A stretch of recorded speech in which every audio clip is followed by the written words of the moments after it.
اتضايقت ان انا علقت على معلومه انت قلتها، مع ان انت في السؤال ده في صيغه تهكميه، فانا بالتالي انا مش هرد على سؤالك لان انت بتتهكم عليا. لا يا فندم انا وانا بنت بتهكمش بلد عليكي. وما احبش حد يتهكم عليا. انت حضرتك دلوقتي قاعده عماله بتتكلمي ولك مطلق الحريه في الكلام. طيب انا بقول لك انت المثل. انا بطلب من حضرتك يا دكتور انا مش شغاله عندك في القناه. يا دكتور اسمعني عشان دي كلمه اخيره هقولها ونخلص والنبي يا سوزان. نحن رجال اعلام. هقولها لك يا دكتور، دي اخر نحن رجال اعلام. عشان انا ما عنديش لو سمحتي اذا سمحتي لي انا عايز من سعادتك رؤيه. انا هقول لك حاجه. انا عايز من سعادتك رؤيه الجيش يدافع بيها عن ممتلكات الدوله في حاله الهجوم عليها.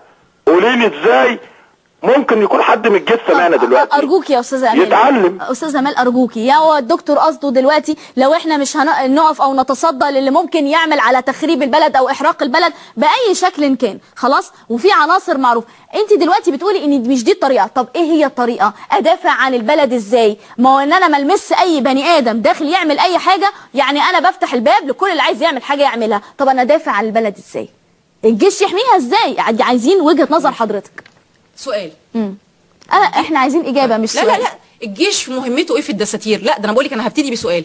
الجيش مهمته ايه في قبل ما تقولي لي الجيش مهمته والشرطه، عايزين نقول ان بعد الشرطه دلوقتي ما بتعملش بكامل طاقتها وفقدت جزء كبير منها وانها مش متواجده بشكل قوي، فالجيش دلوقتي بيحل محلها. انت طلبتي مني اجابه، عارفه اقول لك ايه اجابه ويا ريت نختم بقى. هقول لك الاجابه تونس.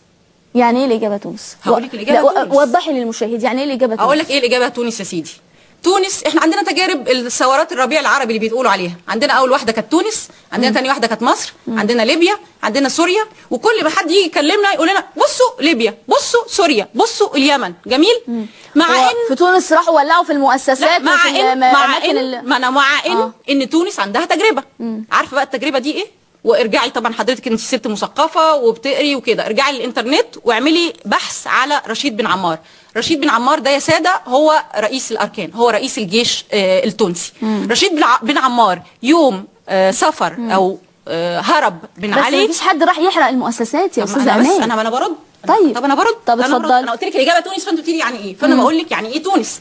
فجه رشيد بن عمار مع رؤساء اركانه اللي هو زي المجلس العسكري عندنا كده، جم ليله هروب بن علي واقسموا على المصحف في تونس الدولة العلمانية ان هم ليس لهم دخل بالسلطة، وان هم لا يريدون السلطة، وان كل العمليين اللي هيقوموا بيهم هو تأمين المنشآت وحماية الحدود. اما اللعبة السياسية فهي في ايد المجلس الرئاسي اللي هو هيتعمل، وهم يبتعدوا تماما عن مسألة السلطة. حد بقى هيقول لي اصل جيش تونس صغير، اصل تونس مش عارفة كام الف، اصل مش عارفة ايه. تونس دولة ليها سيادة، عندها جيش، عندها سياسيين، عندها المرزوقي اللي رجع من بره، عندها راشد الغنوشي اللي هو بتاع الاخوان زي الاخوان المسلمين عندنا، عندهم نفس الحاجات اللي موجوده في مصر.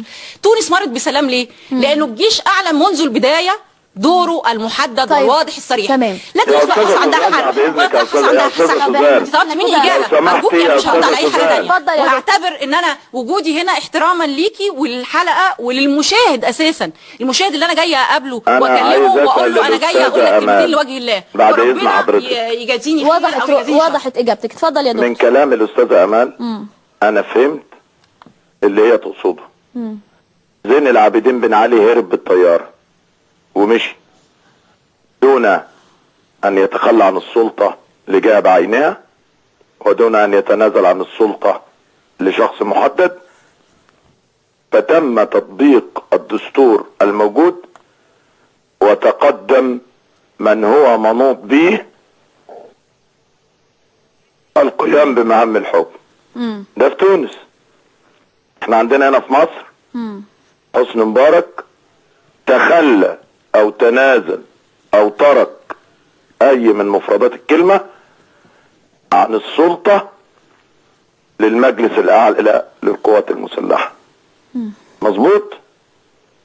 يبقى ما ينفعش اضرب مثل تونس بمصر. دي اول حاجة.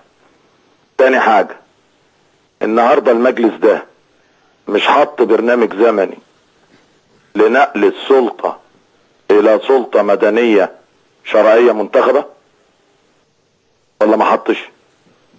على فكرة حط وقال ان هو هيمشي في سبتمبر وما مشيش في سبتمبر، وبعدين قال ديسمبر وما مشيش في ديسمبر، وقال مش عارفة ايه يا دكتور اللي عايز بيعمل. يا دكتور اللي عايز بيعمل. لو سمحتي النهاردة لسه اول امبارح المشير دعا مجلس الشعب للانعقاد في 23 يناير.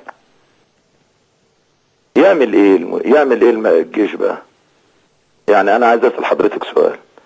الجيش دلوقتي اعلن مواعيده واعلن خطته واعلن التزامه بيها، وكل تحركات قيادة الجيش وقراراته بتؤكد رسوخ امانته والتزامه بالمواعيد اللي هو اصدرها. يعمل ايه؟ هو عمل بصراحه يا دكتور. قولي لي يعمل ايه؟ هو عمل كتير بصراحه. قولي لي بس النبي يعمل ايه بعد بقول لك اذنك؟ عمل كتير يا دكتور. خلاص هو عمل كتير. بص يا استاذه امان، عندما نقرا وعندما نحلل لابد ان نقرا من كافه الاتجاهات وكافه انواع الفكر السياسي. نقرا في الفكر اليساري ونقرا في الفكر اليميني ونقرا في الفكر الوسطي، لكي نبني فكر نحن ابناء الاعلام فنعكسه من قلب المجتمع وليس من قلب فكرنا الشخصي. ما ينفعش اقرا يساري واسيب وسطي ويميني. ممكن اللي يعمل ده الانسان العادي والمواطن العادي، اما رجل الاعلام الذي يتحمل امانة مسؤولية الكلمة والذي سيسأل يوم الدين، اللي هو احسن من اي حد على الارض من ربه، هل حافظت على امانة هذه المسؤولية؟ هل كنت تستهدف صالح وطنك ودينك وشعبك، ولا كنت بتستهدف مصالح افكارك الشخصية؟ والله انا اتمنى ان حضرتك تكون عامل بدوت يا دكتور، لانه الاعلام العميل، احنا اولا اعلامنا اعلام كله مصري، ما يجبش ان احنا نشتم بعض. اعلامنا عميل، وعندما نتوجه وسوف نخرج لمدينة الانتاج الاعلامي وسنحاصرها ان لم يعود الى رشده. نكره بعض في بعض. وجريدة الاهرام اللي انت بتشتغلي فيها هنحاصرها ان لم يعود الى رشده.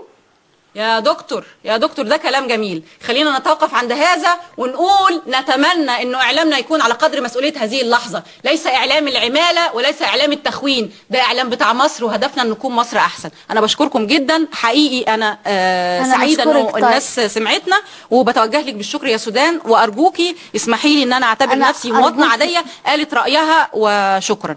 طيب طب خليكي معايا ارجوك يا استاذة امال. طيب احنا معانا على الهاتف سيادة النقيب اشرف عبد الواحد من الداخلية. مساء الخير يا سيادة النقيب، اتفضل. مساء الخير يا استاذ امال. مساء الخير يا فندم، اتفضل.